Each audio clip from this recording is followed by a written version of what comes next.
ಹರಿಹರದ ಪಂಚಮಸಾಲಿ ಪೀಠದ ಲೆಕ್ಕಪತ್ರ ಗಲಾಟೆ ಇವಾಗ ಜೋರಾಗ್ತಾ ಇದೆ. ಮಠದಲ್ಲಿ ಈಗಾಗಲೇ ಭಕ್ತರು ನೆರೆದಿದ್ದಾರೆ. ಸುಳ್ಳು ಲೆಕ್ಕ ಬೇಡ, ಸರಿಯಾದ ಲೆಕ್ಕ ಕೊಡಿ. ಹರಿಹರ ಪಂಚಮಸಾಲಿ ಪೀಠದಲ್ಲಿ ಹೈ ಡ್ರಾಮಾ. ಮಠದ ಮುಂದೆ ಸ್ವಾಮೀಜಿ ಬೆಂಬಲಿಗರು ಪ್ರತಿಭಟನೆಯನ್ನು ನಡೆಸ್ತಾ ಇದ್ದಾರೆ. ಲೆಕ್ಕ ಕೊಡಿ ಅಂತ ಘೋಷಣೆಯನ್ನು ಕೂಗ್ತಾ ಇದ್ದಾರೆ. ಮಠದ ಬಾಗಿಲ ಬಳಿ ಕುಳಿತು ಪ್ರತಿಭಟನೆಯನ್ನು ನಡೆಸ್ತಾ ಇದ್ದಾರೆ. ಲೆಕ್ಕ ಕೊಡಿ, ಸರಿಯಾದ ಲೆಕ್ಕ ಕೊಡಿ ಅಂತ ವಚನಾನಂದ ಶ್ರೀಗಳ ಪರವಾಗಿ ಭಕ್ತಾದಿಗಳು ಘೋಷಣೆಯನ್ನು ಕೂಗ್ತಾ ಇದ್ದಾರೆ. ಟ್ರಸ್ಟಿಗಳ ವಿರುದ್ಧ, ಹಾಗೆ ನೋಡೋಕೆ ಹೋದರೆ ಇವರು ಟ್ರಸ್ಟಿಗಳ ವಿರುದ್ಧವಾಗಿ ಪ್ರತಿಭಟನೆಯನ್ನು ಮಾಡ್ತಾ ಇರೋದು. ನೀವು ಕೊಡೋ ಲೆಕ್ಕ ಸರಿ ಇಲ್ಲ ಅಂತ ಅವ್ರು ಹೇಳ್ತಾ ಇದ್ದಾರೆ. ಆಡಳಿತಾಧಿಕಾರಿ ನೇಮಿಸಿದ ಮೇಲೆ ಇವರು 2 ವರ್ಷಕ್ಕೆ ಎಷ್ಟಾಗಿದೆ? ಈ 2008ರಿಂದ ಮತ್ತೆ ಬಂದಂತ ಹಣ ಎಲ್ಲಿ ಹೋಯ್ತು ಅನ್ನೋದು ಭಕ್ತರ ಪ್ರಶ್ನೆ. ಇದು ನಂದು ಒಬ್ಬಂದೇ ಅಲ್ಲ. ಲೆಕ್ಕ ಟ್ರಸ್ಟಿ ಅವ್ರು ಮಾಡ್ತಾ ಇದ್ದಾರೆ. ಮುಂದಿನ ನಡೆ ಏನು ಸರ್ ನಿಮ್ದು? ಲೆಕ್ಕ ನಾವು ಒಪ್ಪಲ್ಲ ಸರ್, ಅದನ್ನ ಒಪ್ಪಲ್ಲ ನಾವು. ಆ ಲೆಕ್ಕ ಅದು ಧರ್ಮದ ಲೆಕ್ಕ ಕೊಡಬೇಕಾದ್ರೆ ಇಡೀ ರಾಜ್ಯದ ಜನ ಬರಬೇಕು, ಕೊಟ್ಟಂತ ಭಕ್ತರು ಬರಬೇಕು ಸರ್. ಒಂದೇ ಸಿಂಪಲ್. ಮೊನ್ನೆ ಅವರು ಒಂದು ಮೀಟಿಂಗ್ ಮಾಡಿದ್ದಾರೆ ದಾವಣಗೆರೆಯಲ್ಲಿ. ದಾಸೋಹಕ್ಕೆ ಒಂದು ತಾಯಿ 1 ಲಕ್ಷ ರೂಪಾಯಿ ಕೊಟ್ಟಿದ್ದಾರೆ.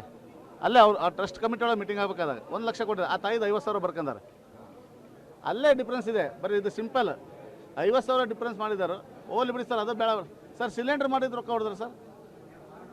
ಸಿಲಿಂಡರ್ ಮಾರಿದ ರೊಕ್ಕ ಹೊಡೆದಾರೆ ಅಂದರೆ ಮತ್ತೆ ಇನ್ನೇನು ಏನು ಮಾಡೋದು? 1 ಲಕ್ಷ 2 ಲಕ್ಷ ಬರ್ತಾರೆ. ಇನ್ನು ಸಾಕಷ್ಟು ಜನ ಭಕ್ತಾದಿಗಳು ಕೂಡ ನಿಮ್ಮ ಜೊತೆ ಸರ್ ಹೇಳಿ ಸರ್, ಇವಾಗ ಪ್ರತಿಭಟನೆ ಮಾಡ್ತಾ ಇದ್ದೀರಿ, ಮುಂದೆ ಏನು ನಡೆ ಅನ್ನುವಂಥದ್ದು? ಸರ ಇದು ಪಂಚಮಸಾಲಿ ಮಠದ ವೈಯಕ್ತಿಕ ಮಾತಾಡೋದು. ನಮಗೆ ಲೆಕ್ಕ ಕೊಡ್ಬೇಕು.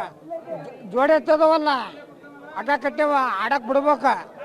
ಜೋಡಿ ಎತ್ತು ಕಟ್ಟೈತಲ್ಲ, ಆಡಕ್ಕೆ ಬಿಡ್ಬೇಕು, ಬಿಚ್ಬೇಕತ್ತ. ಮಠದ ಭಕ್ತರ ಮಾತಾಗಿರುವಂಥದ್ದು. ಪ್ರಮುಖವಾಗಿ ಸ್ವಾಮೀಜಿಯವರ ಅಂದರೆ ಟ್ರಸ್ಟಿಯವರು ಉಚ್ಚಾಟನೆ ಮಾಡಿದ್ರು. ಉಚ್ಚಾಟನೆ ಮಾಡಿದ ನಂತರದಲ್ಲಿ ಲೆಕ್ಕ ಕೇಳಿದಕ್ಕೆ ಈ ರೀತಿಯಾದಂತಹ ಒಂದು ಕೆಲಸ ಕೂಡ ಮಾಡಿದ್ರು ಅನ್ನುವಂತಹ ಆರೋಪ ಕೂಡ ಸ್ವಾಮೀಜಿ ಬೆಂಬಲಿಗರು ಕೂಡ ಹೇಳ್ತಾ ಇರುವಂಥದ್ದು. ಕ್ಯಾಮರಾ ಪರ್ಸನ್ ರಮೇಶ್ ಜೊತೆ ಪ್ರತಿಭಟನೆ ದಾವಣಗೆರೆ. ಮಠದ ಟ್ರಸ್ಟಿಗಳು ಮಠಕ್ಕೆ ಸೇರಿದ ಹಣವನ್ನು ತಮ್ಮ ಸ್ವಾರ್ಥಕ್ಕೆ ಬಳಸ್ಕೊಂಡಿದ್ದಾರೆ, ಅಂದರೆ ನುಂಗಿ ನೀರು ಕುಡಿದಿದ್ದಾರೆ. ಹಾಗಾಗಿ ನಮ್ಗೆ ಅದೆಲ್ಲ ಲೆಕ್ಕವೂ ಬೇಕು. ಈಗ ಅಲ್ಲಿ ಮಾತನಾಡ್ತಾ ಇದ್ರು ಕೆಲವರು. ನಾವು ಯಾರೋ ಒಬ್ಬರು 1 ಲಕ್ಷ ದೇಣಿಗೆ ಕೊಟ್ಟರೆ 50,000 ಅಂತ ಬರ್ಕೋತಾರೆ. 50,000 ರೂಪಾಯಿ ಇವ್ರು ಜೋಬ್ಗೆ ಹಾಕೋತಾರೆ. ಸಿಲಿಂಡ್ರ್ ಮಾರೋ ದುಡ್ಡನ್ನೆಲ್ಲ ನುಂಗಿದ್ದಾರೆ. ಹೀಗೆಲ್ಲ ಅವ್ರು ಮಾಡ್ತಾ ಇರ್ತಕ್ಕಂಥ ಆರೋಪಗಳು. ಅದಕ್ಕೋಸ್ಕರ ನಮಗೆ ಸರಿಯಾದ ಪ್ರಾಮಾಣಿಕವಾದ ಲೆಕ್ಕ ಕೊಡಿ, ನೀವು ಕೊಡೋದನ್ನು ನಾವು ಒಪ್ಪಲ್ಲ ಅಂತ ಅವರ ಆಗ್ರಹ ಆಗಿದೆ.